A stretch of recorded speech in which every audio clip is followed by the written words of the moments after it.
as we had mentioned last week on the show, uh, some of the religious schools, Catholic schools, are in the process of suing the state of Michigan after they were put on a pause. High school students here in the state of Michigan being told that they have to remote learn. Some Catholic schools, as well as their families, believe that is a violation of their rights. To talk a little bit more about this, let's bring in Brian Broderick. He's the executive director for the Michigan Association of Non-Public Schools. He joins us on the phone on the Oakland County Megacast. Brian, thank you for being with us. Thank you. Good morning.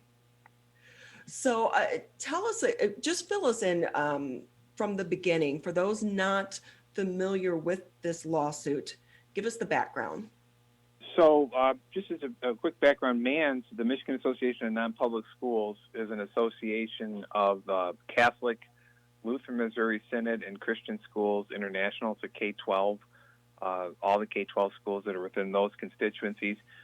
Our board, a few weeks ago, met after the November 15th order was issued.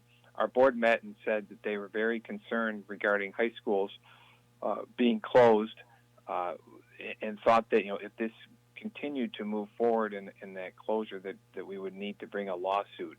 And so the board decided to take a look at the issue. A number of schools, and they were listed as plaintiffs, were interested in filing as plaintiffs to start the lawsuit, along with parents from their schools.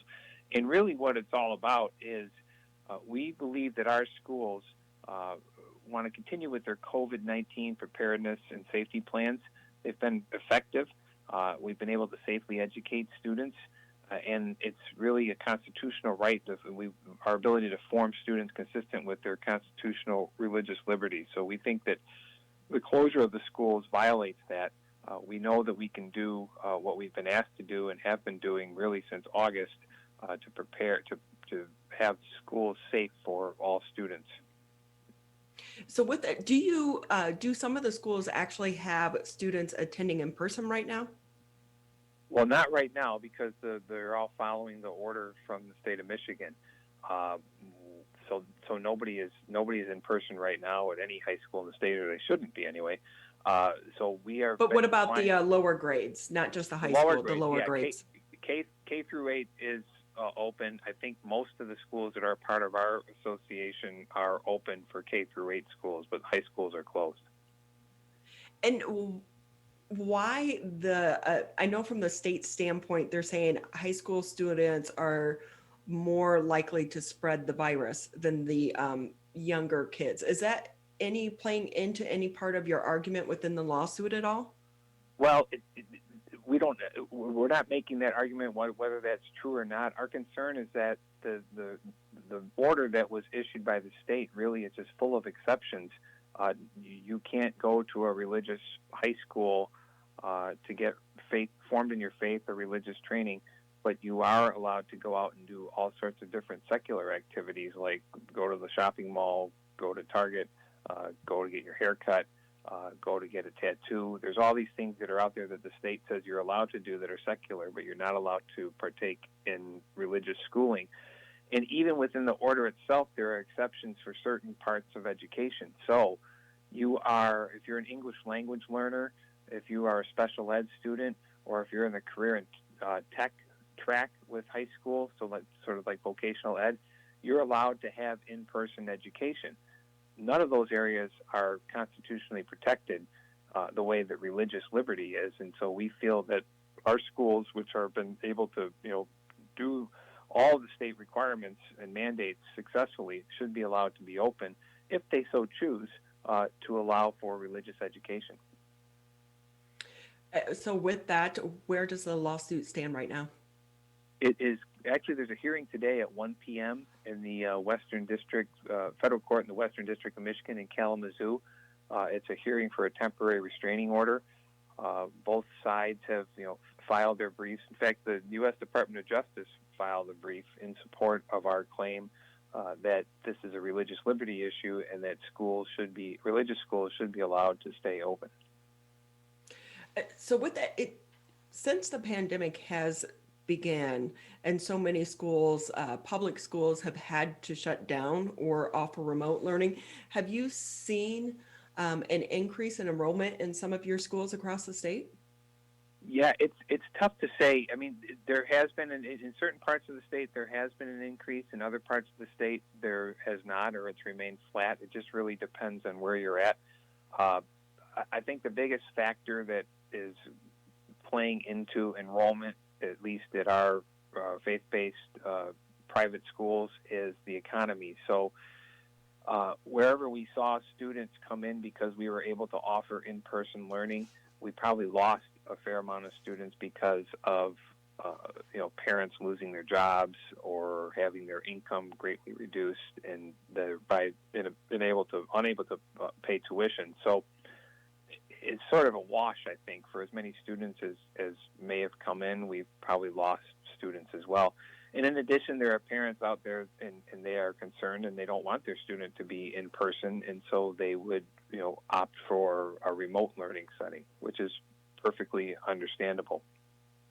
One of the points that we're trying to make with our high schools is that we just want the option, and the autonomy to be open when conditions warrant it, or to even offer a hybrid type learning environment, which many of our schools had been doing. They've been doing, half the population would come in, a couple days a week, and the other half would come in the other part of the week. And so that's really what we're looking for in this lawsuit, is just that ability to make the decisions based on how the local community and the local infection rate looks.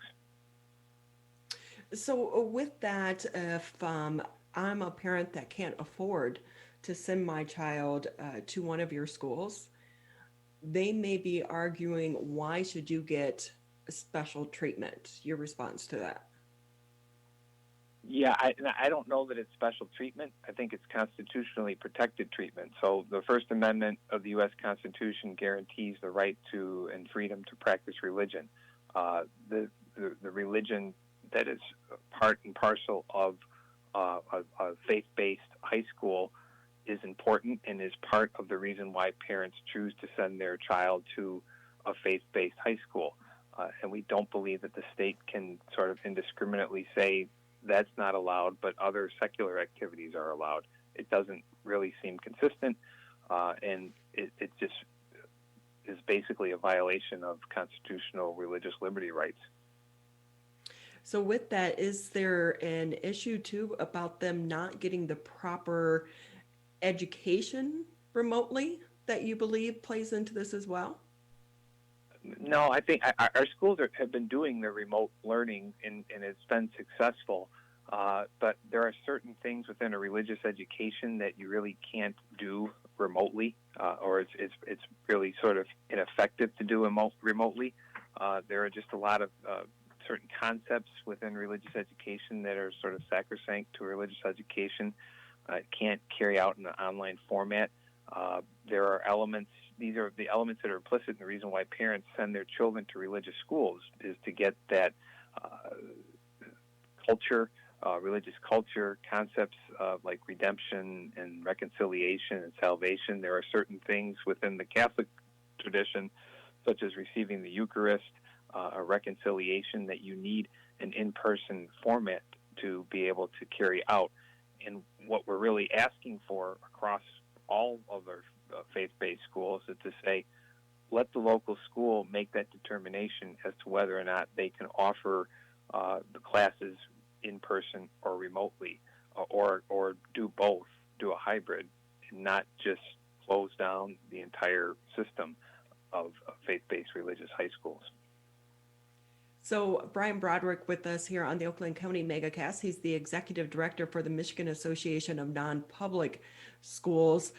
Do you want to talk a little bit about any possible outbreaks? The state is now tracking outbreaks in schools across the state.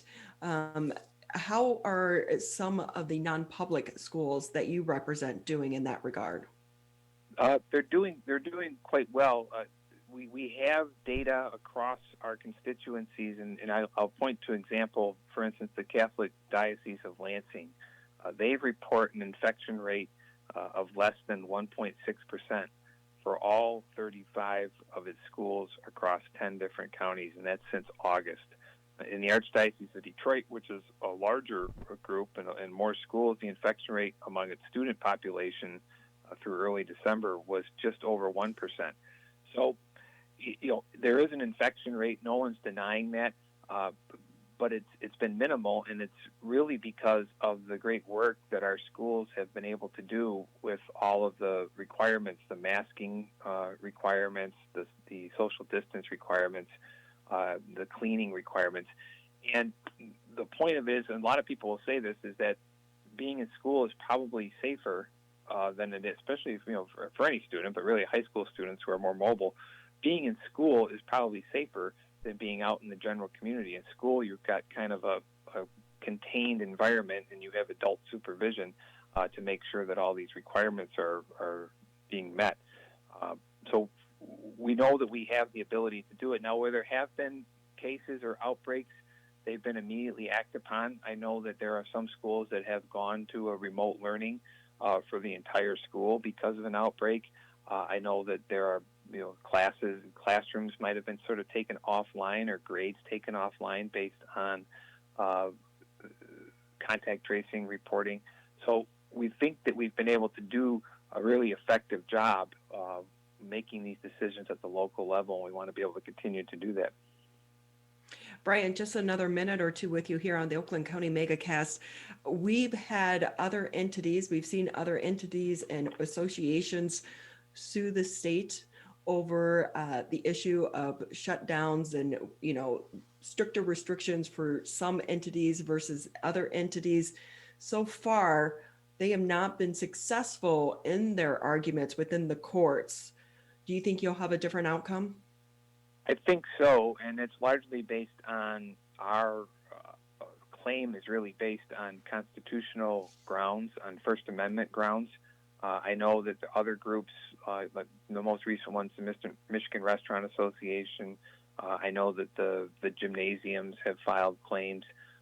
They have all been based on sort of economic impact, which is important, but it doesn't carry, I guess, for lack of a better term, the same weight as violating a constitutional prohibition.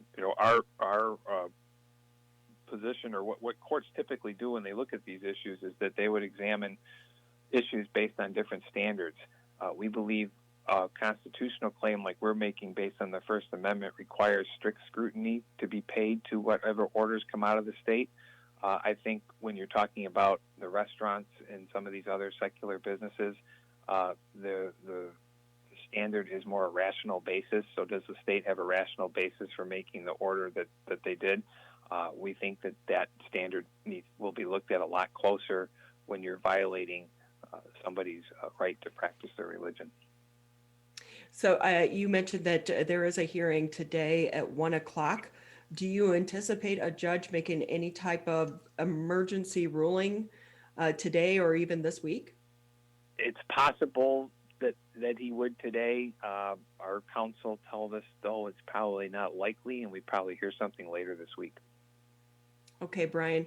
Brian Broderick with us here on the Oakland County MegaCast. He's the executive director for the Michigan Association of Non-Public Schools. We appreciate your time and allowing us to have this conversation with you and to expand on the topic so that people understand exactly where you and your group members are coming from. I appreciate the time. Thank you very much.